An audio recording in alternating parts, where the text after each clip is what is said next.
I was arrested for possession of crack cocaine 4 months after my mother's death, 2 weeks after me turning 17 years old.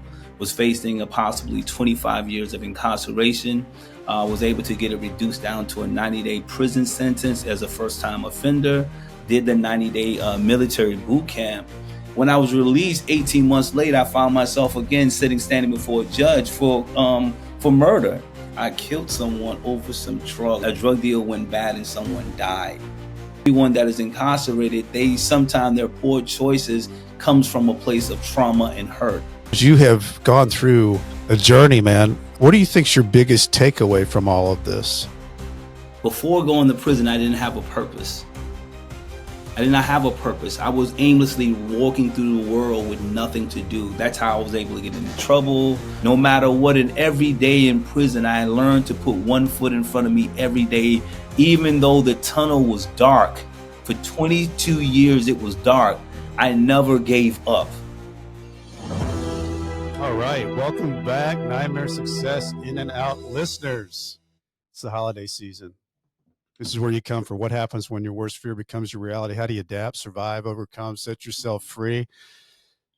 Okay, I am so excited to be having the opportunity to interview my guest here today because I found him through LinkedIn, and we linked up, and I started reading about it. I thought, man, I'd love to have this guy on my show. He's got all the pieces. He checks all the boxes for the Nightmare Success life that he's lived. And his name's Lester Young.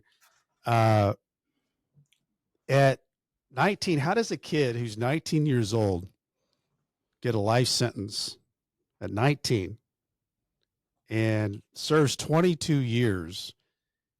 And how does he become a TEDx speaker, a reentry coach, a best-selling author, a keynote speaker, finding an organization that's called Path to Redemption that really began in prison, and some of those programs still live today that he created. The nonprofit. It's about aftercare assistance for formerly incarcerated people transition back to society. It's also about youth at risk, and he's got a 6-week program that does that. This guy does it all. He's also a champion of the Ban the Box campaign, nationally recognized for that. This guy, Lester Young, is getting it done, and I can't wait to talk to him about his experience, how he made it happen, how he lived through his worst fear. Before we go into that, though, I want to recognize our show sponsor, Autoplaza Direct. You know, who likes spending a couple of weekends walking car lots, looking for a car? Then you spend 4 or 5 hours in the dealership to buy a car. Well, it's kind of like a root canal appointment. There's a better way to take away all that pain and hassle getting a car. It's called Autoplaza Direct. They're your personal car concierge. Just tell them the car you want, what you can pay, and they'll go find that car for you, negotiate your best price, take away all that hassle and whatever that queasiness is going into the dealership. They also offer you warranties and financing. It's all full service. Go to autoplazadirect.com to get started with your personal car concierge. The new hassle-free way, the car buying experience you deserve. Autoplaza Direct. Tell them Brent from Nightmare Success sent you. All right. Here we are. Lester, welcome in, my man. How are you? Slide my camera over. I'm great, man. How are you today? I'm doing good. I'm so happy that we're doing this interview this time of the year. This is one of those feel-good stories, and it's like I told you, Lester, it's one of those stories that we go into 1,100 prisons with Adovo, and this type of story gets heard in those prisons, a story about hope, redemption, living a life of redemption. It shows that it can be done, but it also takes action. It takes belief and a lot of the things that you did. But take us back a little bit, Lester. What was life like for you growing up as a kid? Because this thing happened for you early on. So take us back into that world. I would, I always, when I talk about, first I'll just like say thank you, Britt, for inviting me to be a guest on this podcast, and thanks for your audience for tuning in and hopefully what I share with you and your audience, it will be transformative. I truly believe in transparency transports people. So this is going to be an Yeah. honest conversation, authentic, vulnerable conversation about my journey, because I believe by me sharing my journey, it will empower someone else, especially those who are inside of the correctional environment. Hearing this, it would show them that transformation is possible. And for your audience who may be living in their own mental, emotional prison, it would help them be able to do a jailbreak in that. So thank you. Love that. Because people, as you well know, Mhm. Lester, I would say we both do. Yeah, we recognize people getting institutionalized Mhm. in prison, um, becoming, that became their, even as much as they hated it, that's the routine, the ugly routine they got used to, and then they got scared of Mhm. freedom. But then when you get out, you start looking around you and you see that people have built up prisons in their own mind, whether it's a bad childhood, a bad marriage, a bad job, or whatever it is. They get afraid to take the next step to whatever it is that Mhm. they want. And how do you break Yeah. free from that? So yeah, that's such a So good just to like point. to answer the question as well, is like when I look back at my life, when I do the self reflection, and I look back at that timeline from born in 1972 to the timeline of 1992. And what happened at 1992 led to an incarceration of a life sentence. But even to step back further, what happened in 1990, 1989, 1988? So for me, self reflection is being able to put my life in that timeline and be able to identify what was the break, what was that pivot, what was that thing that shifted. And is when I Mm, go back to that, I go back to 1988, right? March of 1988, March the 2nd of 1988, when my mother, I would say March the 1st, because me and my mother had an argument March the 1st about me washing the dishes. Coming home from school, refusing to wash the dishes as a 16-year-old kid, wanting to go play football with my friends. Uh, Dropped my book bag in the living room and ran out of the house March the 1st of 1988. March 2nd, I mean, that night, March 1st, me and my mom's had a argument about me not washing the dishes. My dad disciplined me that night, March 1st. March 2nd, I woke up, went to school the next morning, didn't say anything to my mom's, expecting that when I come home, we would be able to sit down and have a talk about my behavior. But I walked out of the house with my mother, assuming that we're going to have a sit down that day after school. hmm. I walked back in the house maybe 3 hours later, to the news that my mother had died. Oh man, Lester, So that I how old was were you there? 16. So Oh gosh. walking out of the house the night before an argument, walking out of the house that morning, assuming that you're going to come back to the house and have a talk with your mother, but to walk back into the front door and to receive the news that she died in her sleep. Right. So Mm, when you ask that question, what was that time? What happened?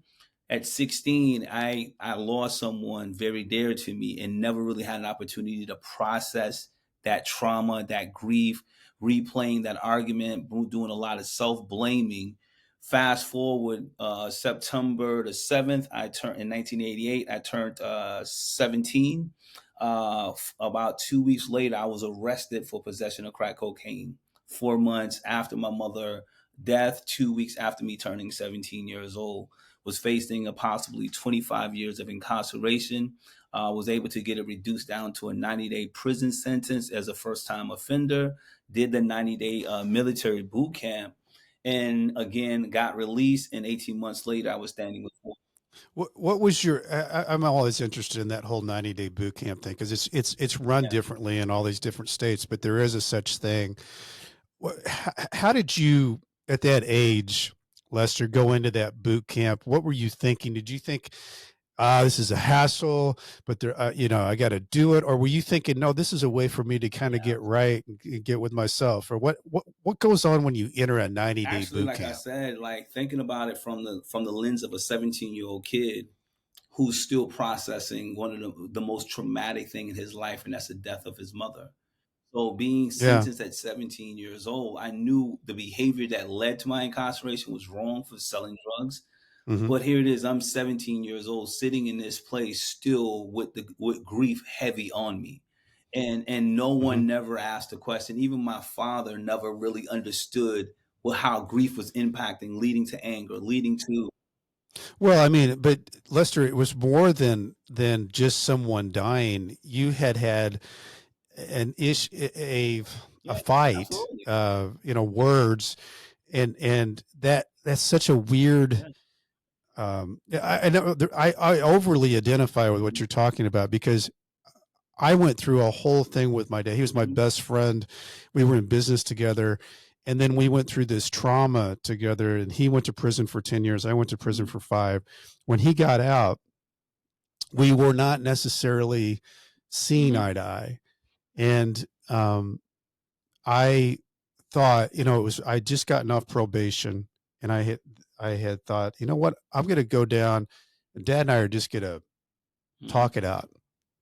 And I called him and in the words that we had at the time, we weren't. I didn't know if we could ever repair ourselves, but I wanted to try to see if we could hmm understand each other. And I called, and he didn't answer. And I thought, well, he might be busy, whatever it is. And I got a call the next day hmm that from the halfway house who did a wellness check on his apartment that he was hmm dead.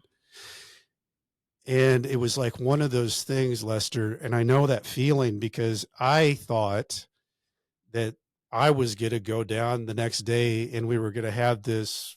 And I don't know if it would have solved anything, but I knew that that's what was on my mind that I hmm wanted to do. And I know for you that that had to have been such an unfinished piece of your life at that age. See, I was older. I was, 50 some odd years old. You were a 16-year-old kid. It was hard. It was the hardest thing to process, and it took like what I'm going back again to that military boot camp. I went in there with no expectation. I was still processing this and replaying what could I've done differently. So here it is. I'm dealing with grief, and then the fact that now I'm been sentenced to a 90-day military boot camp. And this is another reason why I do the work that I do around empowering young people because I Hmm. realized in my timeline of life, there was a traumatic thing that happened and I did not get over the trauma. The trauma bled. Right. It was a Yeah, pivot right. point. So Yep. sat in there for 90 days. You did the boot camp stuff, push-ups, jumping jacks, shining your boots, learning all of the ways to make your bed, etc. It implemented some discipline, but no one in that 90 days never, even during the court process, never looked at that March 1st to September, 4 months, there's something that happened in 4 months. What, that piece. And I sat there, the Hmm. question that was asked, no one even cared about that, is that you violated the law and this is what it is. And I get that part of it. But everyone that is incarcerated, they sometimes their poor choices comes from a place of trauma and hurt. Right. And Yeah. this is again why I do the work that I do. Because I always said, Wouldn't you say most of it, Lester, yes, comes that way yes, through yes, trauma yes. and I'm hurt? like, yeah, there's so many stories working with young people in the juvenile facilities. You hearing the same thing. Like young men are losing, like one young man I was working with a couple of days ago, he's a 14-year-old kid dealing with real adult decision making. He lost his father, lost his uncle, lost his brother in less than 2.5 years, and he's 14 now. Wow. Could you imagine that? Like, you Yeah. know what I'm saying? So It's an yeah, eighth that's an grader. eighth grader who lost his father, which was his best friend.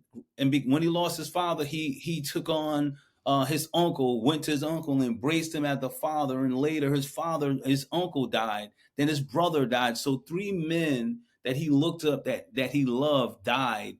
So now he's in school with all of the pain, releasing it through anger and destructive behavior. And so they said, "Well, we'll send you to the Hmm. juvenile environment," which that only makes him harder and criminalize him Yeah. even more, instead of saying, hey, we need to put you in intensive therapy, grief counseling, so that you Right. don't become that, this doesn't become your lifestyle. So that's the reason what led me to starting Path to Redemption, because I was like, if there was someone inside of that military boot camp would have taken some time to break through that wall of making me, instead of making me do all of these push-ups, but it took time to like try to crack that. God only knows what, Right. Really try to yeah, understand God you. only would know what would have possibly happened. But unfortunately, when I was released 18 months later, I found myself again standing before a judge for murder. And now here it is. Now, how do I process? I'm being sentenced to life. I got sentenced to life. I'm still processing the loss of my mother. Now I'm processing the loss that someone else has, and the pain that I've caused this individual's family, as well as now processing the shame that I brought upon my family. And now I got to sit in this prison environment for 19 years, for the next 20 years of my life, and try to figure out how to navigate all of these different things that is troublesome, right? So it's just been a process, man. Well, I don't want to paint over what you just said because it's so everything you just said was so powerful. But the standing in front of a judge, being sentenced to life for murder, how what else was going on in your world around that your family and everything? Were they um, there for you in this Yeah. unbelievable Yes, I mean, I've been situation? always fortunate to have my family, and it was hard for my family to process one that I killed someone. I killed someone over some drugs. I'm selling drugs. A drug deal went bad and someone died. That's like Mm. it's my family, having my family there to process it. But as you doing time, now you have to deal with the reality that someone died and they're not waking up ever again. What does it feel like, Lester? Because I very rarely had the opportunity. I've had Jason Holland and a Mhm. couple other people, but what does that feel like? That moment that things have gotten out of hand. Usually, when that kind of stuff happens, and we're Mhm. talking about drug deals going bad or whatever, there's a lot of Mhm. intensity in the situation, and it happens quickly. How did you deal with that afterwards? Man, I'm gonna be honest, Brent. That for the first couple of years, I was numb from the whole situation. You do your best to escape the pain that you just caused. You do whatever you can. Mm. You create a wall, or you create this wall in your mind to block that in, and you put that over there. You Compartmentalize it. departmentalize that Yeah. because you don't want to, that is too much for you to process considering everything else you're going through. It's time, Yeah. it's crazy. So I had to departmentalize that, put that somewhere, unplug it as much as I could to erase it. So what I tell people when you talk about the nightmare, right? What happened?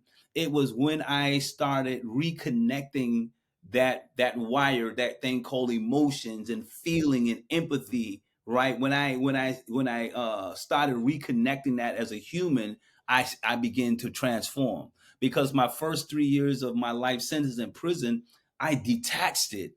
I tried my best to erase it, but what I realized is I Hmm. was trying to erase it, I was creating more harm emotionally to Yeah. myself, mentally, psychologically. I was never at peace.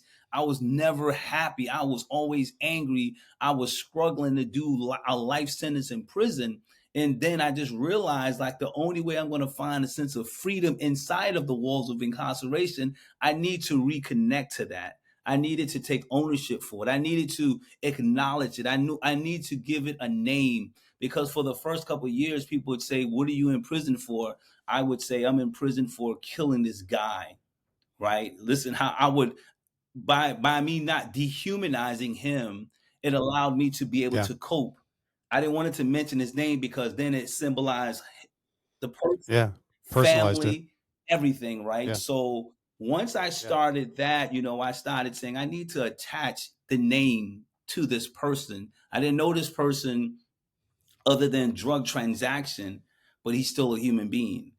And when I started Right. connecting to that, that's when my transformation. So going back into the nightmare to success, I remember on a Friday night, I was in my prison. At this time, I was reconnecting these emotions and identifying and understanding the harm that I caused. I was watching Dateline in prison, and I heard this mother crying because her son got murdered. And in that, listen, Mm. watching that entire 45-minute show, I started thinking more about the victim, right? Started thinking more about what I did. And I remember after the Mm. show went off, I said some prayers and I laid in my bed in prison. And then something just woke me up. And I'm like, man, I woke up crying. Like I had a nightmare. I woke up crying. And I remember saying, God, forgive me for the wrong that I've done. Please help me in this journey. And I got back up off of the top bunk in prison. And I went on this cold concrete floor by the door, by the toilet, those small cells. Mm-hmm. And I went Mm-hmm. there and I just laid my head on this hard concrete floor in a prostrated in a baby fetus position. I started crying, and I just asked God constantly, like, God, forgive me. This is too heavy. And God, I heard this thing saying, like, I have forgiven you, but you have to seek the forgiveness of the person you harm.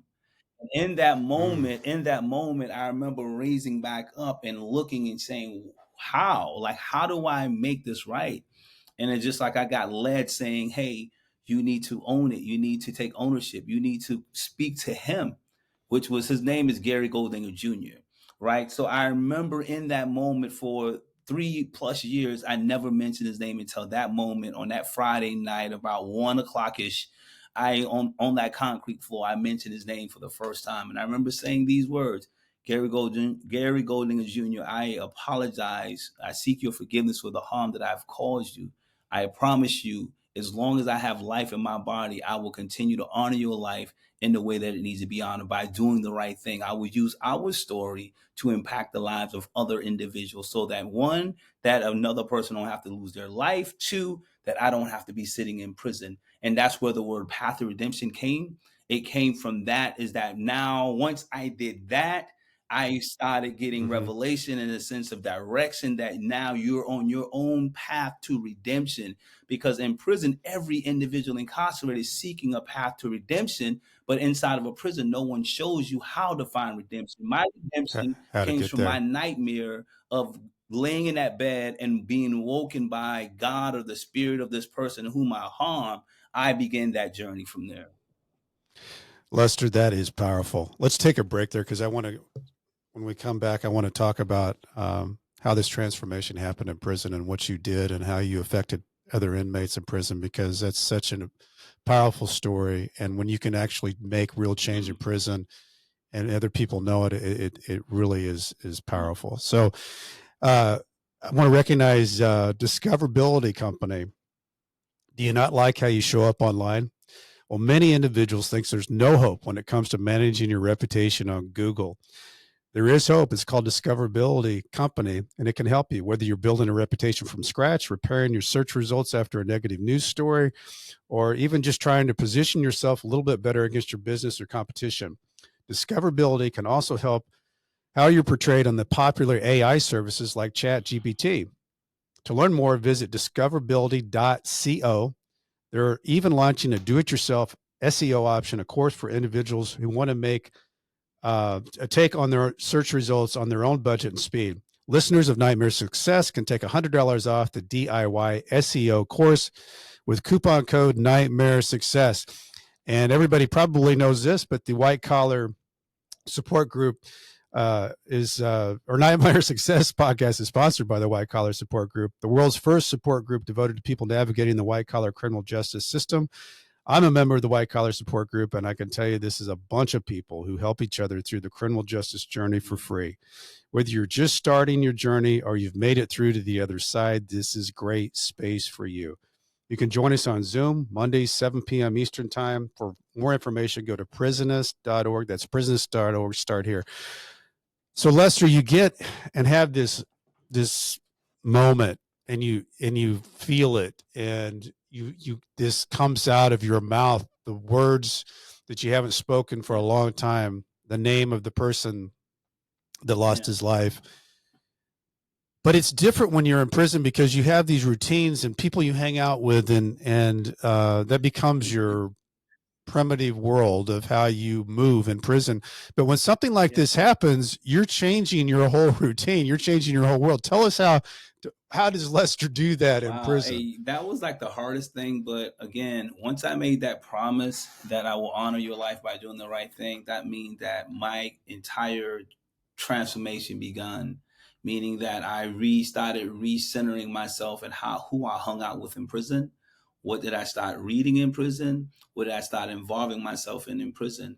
So after that, a couple weeks later, a couple months later, I went into a prison chapel and was speaking to the prison chaplain, and he asked me this question. He said, "Where do you see yourself in the next 5 years?" I was like, "Man, I see myself in prison." Like, In like what? prison. Oh, like I wasn't, And he says, like, Yeah. I was like, I see myself in prison. Like, he said, what do you see yourself doing in the next 5 years? Do you have your education? Do you? I was like, no. I was like, I'm not even focused on any education because I may never get out of prison. Because with a life sentence, you got a Right. 3% chance of being free. Why would I need a high school diploma or GED or some type of trade or something like that? I was like, I have no intention of doing none of that. And then he said, have you Yeah. read, he said, what are you reading? I said, I'm trying to like get into books again. I'm in prison, about 20, 23 years old. I'm still reading at a maybe a 7th grade level of education, high school dropout, all of that stuff. So he passed me my first book. One of the first books I read was called As a Man Thinketh, So Is He by James Allen. And I said, he said, I want you to read this book. And then when you get through with this book, come back and talk to me. Mind you, I got his book. I went back to the cell and I threw the book in there because it was intimidating to sit down and read a book. And in that, he Yeah. called me to the office the next week and he's like, hey, did you read this book? And I was like, no, I haven't, And he's like, yo, sit here and spend 30 minutes to an hour, read this book. And I remember Oh, so he really took an interest in making sure that you're yeah, going to and read that's this the thing book. that I always say that with that night after that night, it's like the path to redemption. God started giving me the steps to where I needed to be. It was out of all of Yeah. the almost 1,000 men in prison, this particular chaplain saw something in me that decided to take some time to Mm-hmm. give me a book. And that one book led to him mentoring me. And that one book led Mm-hmm. to other books that was related to what life looks like, right? So everything was Mm-hmm. ordained and designed by God after, as I said, my life began to transform when I made that promise to my victim. And in Mm-hmm. that's where everything began for me. And then and as time went along, I started repositioning myself with my friends. I remember instead of hanging out, I was going to night school inside of the prison, going to get my education. And I remember walking by about 20 of my friends, my homeboys, some of them I grew up with, and some of them, they Yeah. were my protection in prison. Because, in prison, you got to Sure. be protected in different sets that you come Yeah. from. So Yeah. they were all standing or sitting on a bench inside of the prison yard. And I remember walking by them and it was like, where you going? I said, I'm going to get my education. I'm going to school. And I was like, yo, they were smoking weed and drinking. I was like, man, I don't want nothing to do with that no more. And it was like, listen, they said, if you walk away from us, remember you're on your own. You're on your own, meaning It's a lot to think about when you're in yeah, I a was at maximum a high security level, prison. high level 3 security, Yeah. and Yeah. Protection's a yeah, good protection thing. is a good thing and you have to be around that. But I decided in that moment of bravery, I said I stepped out from it. And I said, Yeah. I'm going to do this on my own. And they looked at me. Takes a lot of courage, Yeah. Lester, because I was not in that Mhm, level, but I also know that people, you hang around in your car, your clique, mhm, and when you break away from that, yeah, it takes some, especially in the higher up prisons, the levels when you level up, mhm. because it could be, you could Yeah, lose you your can. life. It takes a lot of courage Yeah. to step out and just say, hey, I am going to be what I want to be, and I step away from Yeah, I everything. did. I felt like I needed to. I needed to, and I was willing to deal whatever the consequences that came with it. And now again, in that nightmare, that level of fear, as it says, your growth is on the outside, on the edge of fear, or whatever your discomfort Hmm. is. You have to step and be. That was one of those moments where I stepped out of a comfort into an area of discomfort, and it produced a Yeah. level of growth for me. Yes, it was Yeah. intimidating. Yes, I was afraid going to the showers, going to the mess hall by yourself. I Yeah. was afraid, but in that I grew to this is the version I am today is a result of me Yeah. choosing to do just that. And over a course of S- time, about maybe 6 or 7 months, when they saw that I was serious about it, they started mhm. falling in line, right? And that's the thing that some of us don't realize our leadership skill set until we step out of the comfort into a place of discomfort to make a difference. And I found out once I made that, there was so many other of my friends were on their search for their path to redemption. They were dealing with their demons late at night that they didn't have this courage to speak about. But now, because I had the courage to speak about They it saw and it. walk away from it, they saw a different level of peace. They didn't see me seeking comfort and getting high. They didn't see that. They saw me Yeah. sitting down, reading books, attending religious services. They saw that level of peace. And they was like, if this man could do it, I know him. I know this guy from the block. I know who he is, and he has a life sentence. And he look like he has more peace than any of us, and we don't even have a life sentence. I need to get on what he's on. And over a course of time, my friends, other individuals incarcerated with me, they started wanting to learn more about Path to Redemption. So I tell people that Path to Redemption was being taught in prison over 15 years. It began in prison. There. Yeah. It's so cool. And I think the thing that you talk about, the comfort, the discomfort, you know, a lot of times, you know, when I'm talking to people, because I get a lot of people that are getting ready to go into prison or they're just coming out. What it is, I think, and we're saying the same thing, is it's the known is the comfort. That's your known, and the unknown is the scary thing.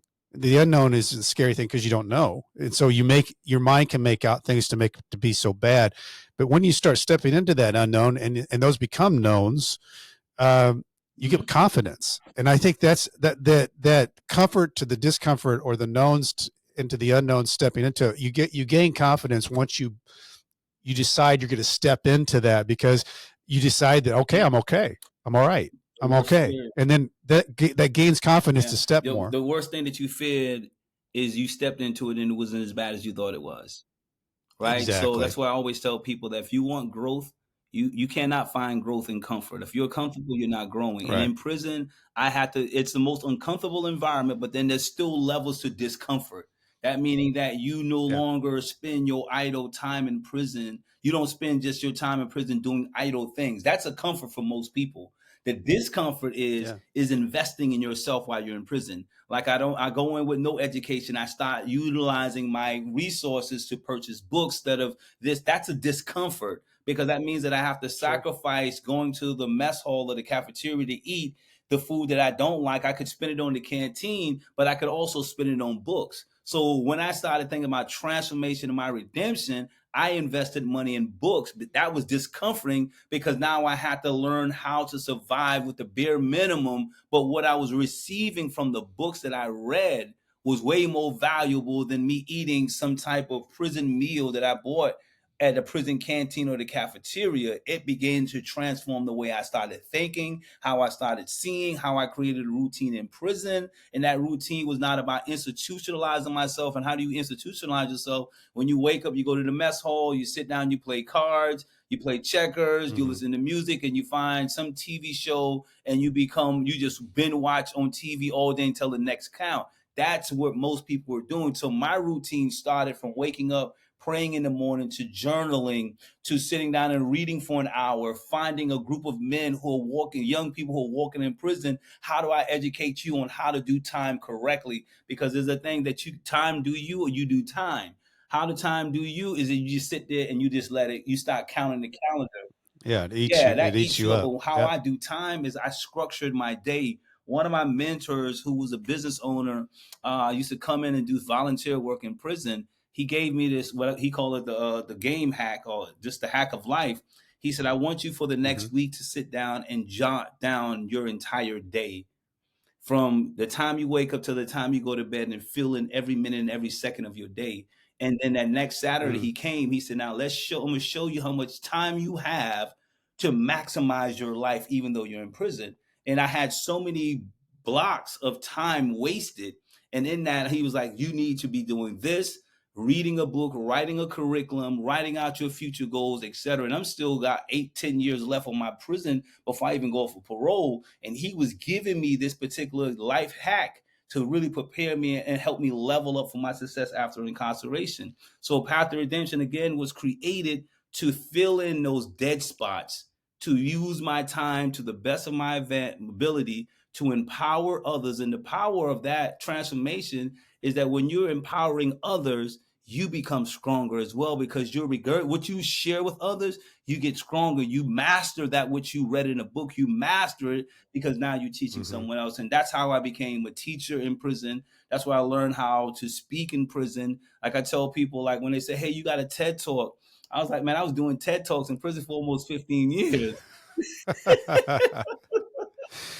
And I'll tell you what, those TED Talks, because I've thought about doing that, because I've done speaking, but it's a real, in some places you have 8 minutes, some places you have 12 minutes, but Yeah. you got to really get your message down and be, tight on Yeah. what you're saying. And I have so much respect for people that go through that process and actually become a TED speaker. Cause, it's, I mean, it's a, it's a Yeah. box Yeah. It checked. was for me. If you've done It that was for TED me as talk, well. You- but I got to say, what you just said there, Lester, is powerful on so many different levels. And the other thing that I find that's so inspiring in how you did what you did, you just said something that we just can't gloss over. You had 8, 9, 10 years left of your sentence. Not 2 years, not you were getting out in 6 months, because a lot of guys get freaked out when they start, heading towards the door. 6 months, Yeah. what am I going to do? You were just deciding to just live this way. This wasn't that I'm going to get out in 6 months, so I better get prepared. You just decided I'm going to be Lester and I'm going to live differently, think differently. My mindset's different. And it doesn't matter when I get out. This is just how I'm going to live. I think that's what's incredible on how you Yeah, that's transform. that, and that's the thing about transformation and that nightmare. When you said what nightmare to success is that once you wake up and you want, it's about like they say, how bad do you want it? They said I had a three Right. percent chance, 97% chance of me spending 40 years in prison, The rest of your life. could die in Yeah. prison. 3%, you have a possibility. This 3% is to be free. My thing from that is that I'm going to reinvent who I am, and I'm going to create something in prison that you cannot ignore my transformation. Right? Well, I got to say though, it had to feel really good for you or fill you up to make this transformation, knowing that you were living the way you were, but you had other guys that you were helping and bringing along the way that were believing in you, Lester. They were believing in what you were saying, what you were doing, how you were living. And you start putting these programs in place. And, we talked about at the beginning, a lot of these programs that you put in place lived on long after you were gone, which I find Yeah. But you know incredible. the power though, Brent, man, the power of when a man finds his purpose in life, it Mm-hmm. transforms his life and it empowers him. It fills him up with hope, faith, Mm-hmm. determination, and resilience. Before Mm-hmm. going to prison, I didn't have a purpose. I did not have a purpose. I was aimlessly walking through the world with nothing to do. That's how I was able to get into trouble, blah, blah, blah. Mm-hmm. But when I found, going back again to that night, that Friday night in that prison cell, when I had that conversation with my victim, that nightmare, that experience put me on my path to redemption.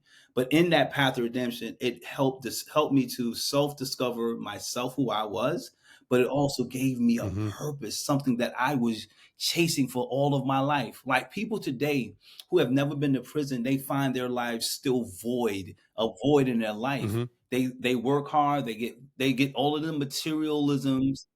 They're They're missing missing a something. purpose, man. When you don't Mm-hmm. have a purpose in your life, you will never feel it complete. So in Right. prison, even though I had 10 years left on my prison sentence, what gave me a sense of resilience, determination, optimism is that I found a purpose. And the purpose was Mm-hmm. me and using who God allowed me to be able to empower someone else. So it was not about when am I going to get out of prison? It was not about that. It was like I was becoming now the servant leader, right? A servant Mm-hmm. leader empowering other people using my experience saying, hey, this is what I would do if I had 5 years left. Even though I don't have a parole a max out date, but this is what I would do. So let me vicariously live through you by giving you some things that can possibly transform your life. And I go back to the Mm-hmm. story. I go back to the story in the Bible of the story of Joseph, how Joseph was in prison. He discovered his gift, how he had the ability to interpret dreams, etc. And when the king had this troublesome dream one day, they say, hey, who is it in our kingdom that can help solve this and answer this problem? And the guy who was locked up with Joseph said, hey, I know this guy in prison who interpret my dreams. So I always looked at it in this. Isn't it funny that the Bible is a book about Yeah, prison? yeah, yeah, it absolutely is. I mean, if you really break it down, all the leaders in the Bible have Yeah. formed from prison into Joseph, some way or the other. the story of Joseph was my blueprint. It gave me, say, hey, Yeah, Lester, the world is going to face some troublesome times with young people.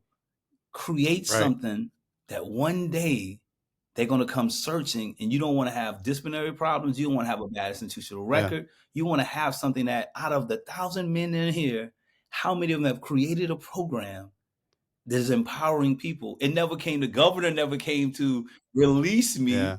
but the parole board saw it in 2014. Well, I want to talk about that because, you know, you just didn't do 4 or Yeah. 5 years. You're in 22 years. Um, when this all comes about, the parole board, um, the opportunity, what's going through your mind? Are you thinking that there's a chance that this could happen? I mean, walk us through that, Lester, because those are things that like I can see you build Yeah. yourself up. You know, I've had people on that, you know, that got turned down 2 or 3 times and then they finally did get released. But how do you The walk through first, that? when my first parole hearing was 2012. From Hmm. just statistics, looking at the data, most people who going up for their first time on a 20-year life sentence don't make parole their first time. So it was like, Hmm. it's almost like in a boxing match. You just need to get punched first. You Get just some need to get experience. like hit somebody to hit you in the stomach. You get Uh-huh. that feeling. Now it's like, okay, we can fight.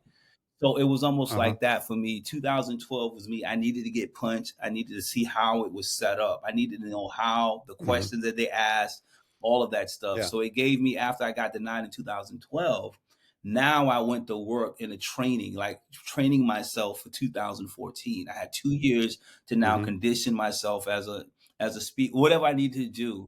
And I remember this, Yeah. Brent, my mentor, he would always tell me as it led up to my parole hearing, he said, practice speaking with your eyes closed, hearing the voices of every one of the parole board members. And he would just fire shots, questions to me about my transformation in prison.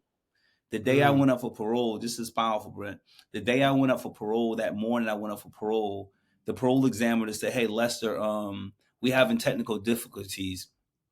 You're not able to see the parole board members, but they can see you. Remind you that Wow. I've been practicing with my eyes closed where I couldn't see them. I could hear them. Yeah. So she said, if you want, we could maybe put you off for later in the evening, or maybe have to reschedule it. I said, I'm going in right now. Right. And most people's like, man, I can't talk with I You'd I practiced it. practice it, Brent. That's the power of the vision, the power of vision and Yeah. preparation. So I sat there Yeah. and I remember me going through this process, hearing them and saying, oh yeah, let me answer this. And I remember after I got through, I told my father who was there with me, I said, Dad, I said, it's over with. He's like, what do you mean? I said, it's over with, Dad. I said, I am confident that I will be walking out of prison in a short period.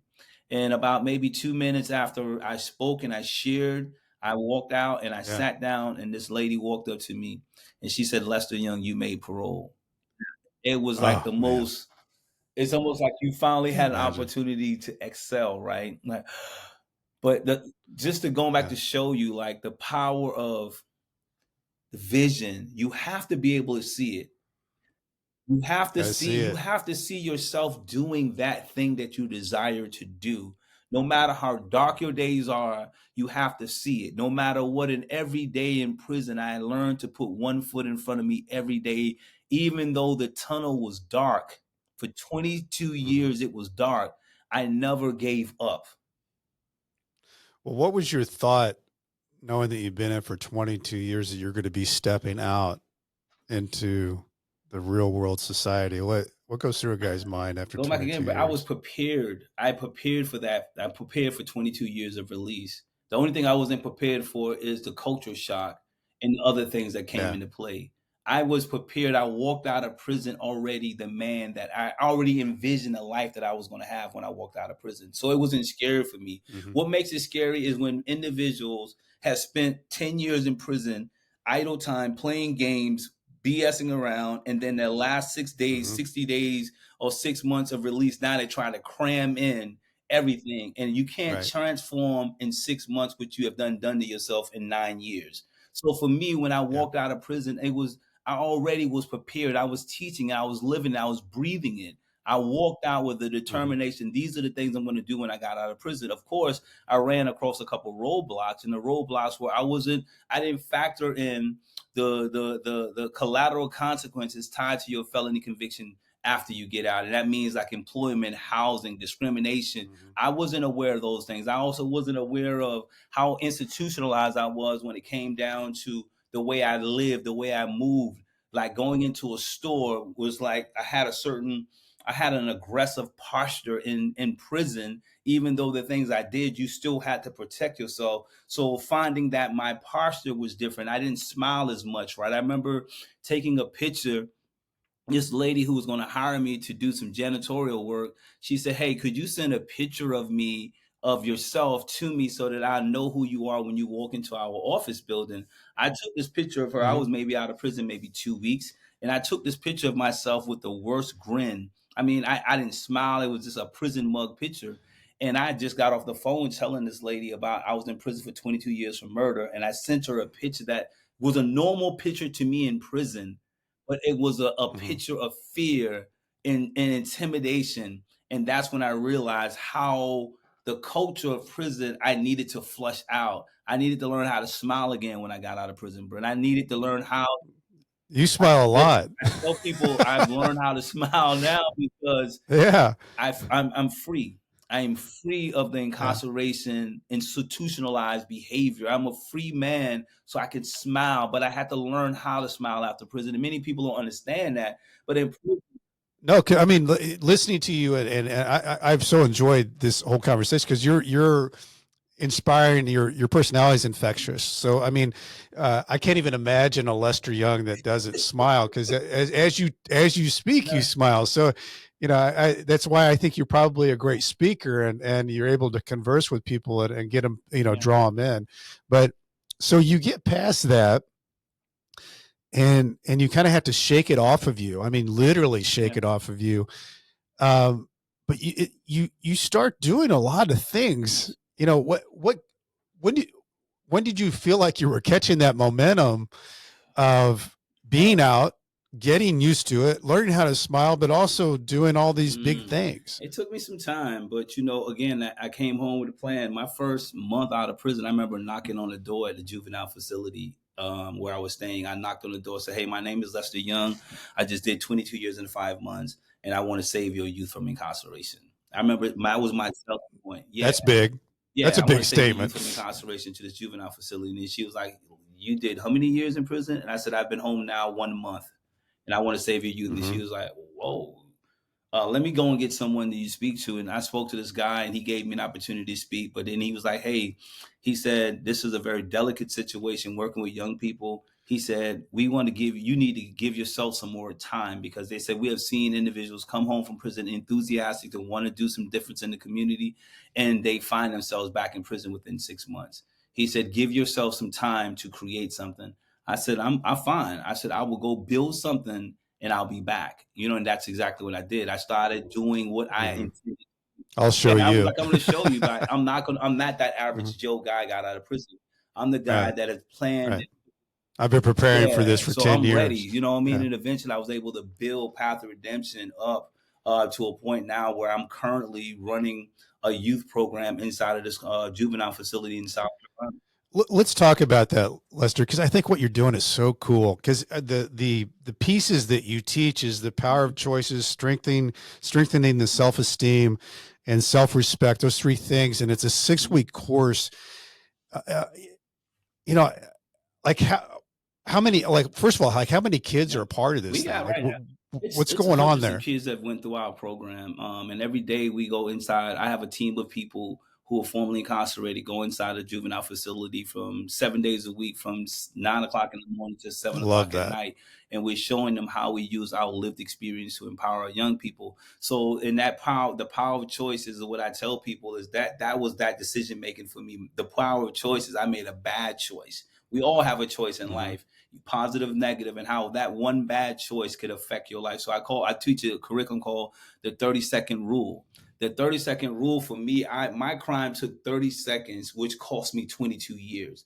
You know what I mean? And most people who are in prison, they made that 30-second, that 60-second decision that cost them a certain amount of time. So I show them now the most precious commodity that you have on earth is time. And how you utilize that time determines your level of success or your level of failure. My 30 seconds was used bad, which was a downfall for me, 22 years of my incarceration. So that's really what I teach now is everything I teach from like my book, The 5 Stages of Incarceration. This is the book I taught for 15 years in prison. I have now converted this book into a 60. You got a whole Yeah, I have the 5 series. stages of growth, the 5 keys to success Yeah. after incarceration. But like I convert these into.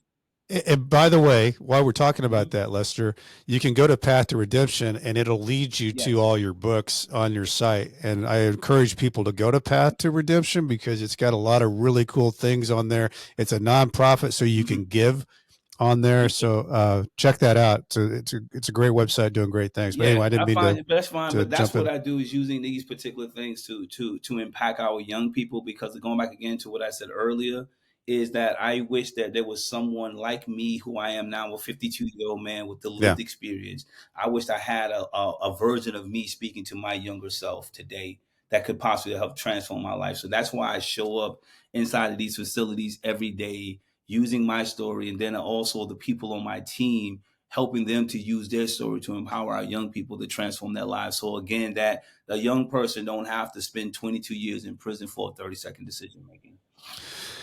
And then tell us what, I mean, I know all the, I know what it is. I'm going to ask you though, but the aftercare for people getting out, what all do they get? Those who are transformational, for those who are returning home from prison, I'm a transformational coach, reentry coach, where I help individuals navigate that emotion and set realistic goals for themselves after incarceration. That's why I wrote the book called The 5 Keys to Reentry.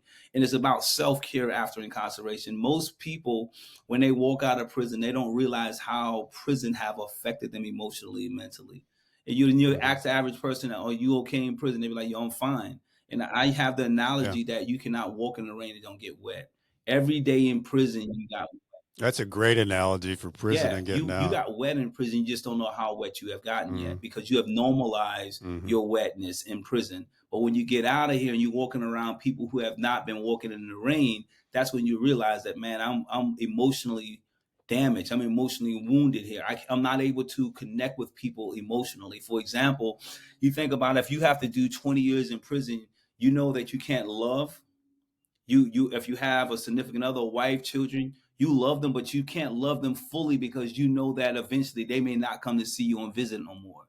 If you in love with, you got married before prison, I had a girlfriend, man, you know, if I got 20 years, this woman is not going to stick around, right? I may not see my children depending upon where I'm at. So what you learn to do in prison to survive is you start disconnecting your emotions.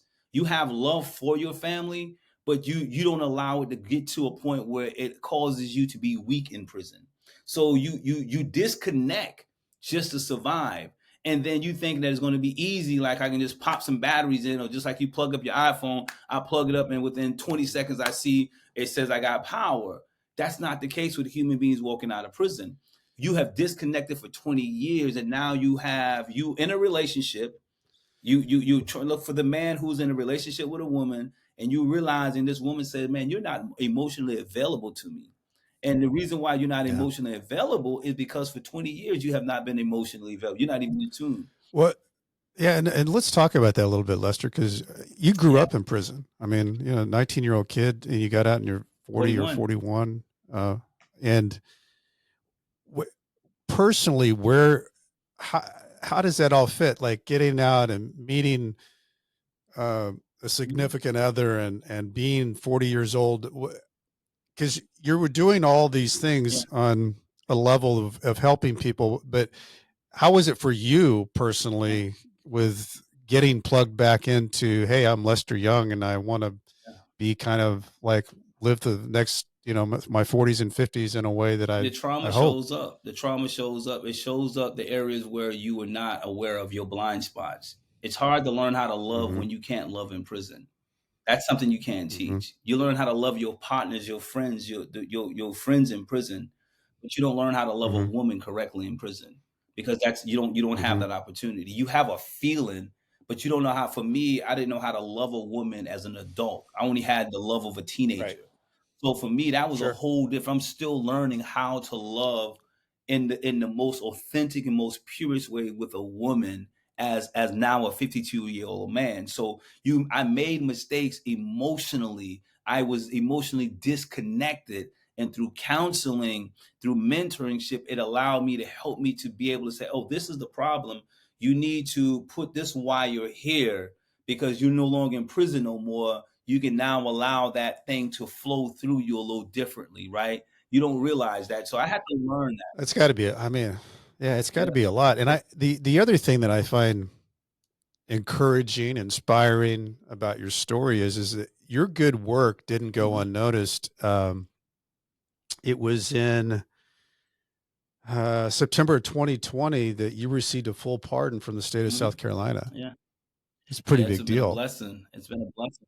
I mean, that's a pretty Yeah. big deal, Because Lester. I was like on a lifetime parole, meaning that, once I got out of prison, I was still on parole. I was going to die on parole, still tied to the system. I wasn't able to travel, wasn't able to do anything. Now I was not even able to vote or nothing. So it was a blessing once Yeah. I received that pardon in 2020. Again, that was another pivot for my life. I was able to now visit countries that I dreamed about visiting in prison. I'm able to vote. I'm able to participate in the process of being a citizen now. I'm able to buy a home or whatever, anything those collateral consequences prohibited me to doing, now I could do because I no longer have that felony conviction on my record that has a pardon, which now give me a lot of my civil duties back or rights back. Big deal. Big deal. I'm just fascinated by your story, and I so get why you've been able to do what you've done. Your personality draws people to want to hear what you're saying, and I just hope you do more. I wish we could clone you, Lester. I wish we could just clone and put Lesters in every state. What do you think, going through everything that you've gone through, because you have gone through a journey, man? What do you think's your biggest takeaway from all of this? The human spirit is so powerful, is that we underestimate the power of our human spirit and faith in God. We underestimate that power. When you really understand the power of faith in the human spirit, God is created in a way of resilience beyond your belief. The thing that you would assume that will break you is the same thing that will make you. Right? Like that thing that, That's yeah, like powerful. the thing that when you went to prison, I went to prison, we was afraid of that thing that was going to break us. Yep. But look who you discovered in that. So it's almost like the diamond within, right? That a diamond is built over a period of years of pressure, and people would spend millions of dollars for the diamond, right? But all of us are diamonds, and the pressure of incarceration produced the best version of who we are as human beings. You see your resilience, your whole mindset, your mindset have shifted as a result of the pressure of incarceration. So that's what I've learned, man, is that things don't come into your life to break you. It only comes into your life to make you better. But to about, again, how you respond to it. Most people, they crumble because they understand this is something that is life changing. Yes, it is, but it's going to make you. All you have to do is just have faith and continue to wake up every day with a level of gratitude, and you begin to see the shift in your life, and you'll realize that that thing that was intended to break you or kill you made you the person that you are today. I knew you'd have a good takeaway, Lester. I could have bet on that one. I want to make sure everybody can get directed to where you are. It's path 2. It's the numeral 2, redemption.org. You can find out everything you want to know about Lester and what he's doing there. You can also find his books and his series of books. You can also go to Amazon and get that too. And if you're looking for my book out there, go to Amazon or Barnes & Noble, Nightmare Success. And I also, speaking of gratitude, I want to thank Homestead Financial, Home Mortgage. They let me use all this fancy equipment in here, which I so appreciate. And if you've got home mortgage needs, Greg Aftiev is your guy. He knows it all. I know it's kind of a hassle, but if you guys got time, it really helps the show if you go leave a review on Apple. If you want to know about me, what I've got going on is BrentCassity.com. I spell it wrong. I spell it with a TY, not a DY. And as I used to say to my folks when I was writing my emails back from Leavenworth, stay strong, I'll do the same. Lester Young, man, I got inspired today by, I know the listeners are going to be. I wish you the best, and thanks for taking the time to come on today. I so appreciate it. And you and your family enjoy the holidays. Be safe, man, and continue to use your gift that God has given you to make an impact in the world by creating these podcasts and creating this platform for other individuals to share their nightmares to success. So thank you for this invite. Right back at you, Lester. Thank you so much. Nightmare success, in and out.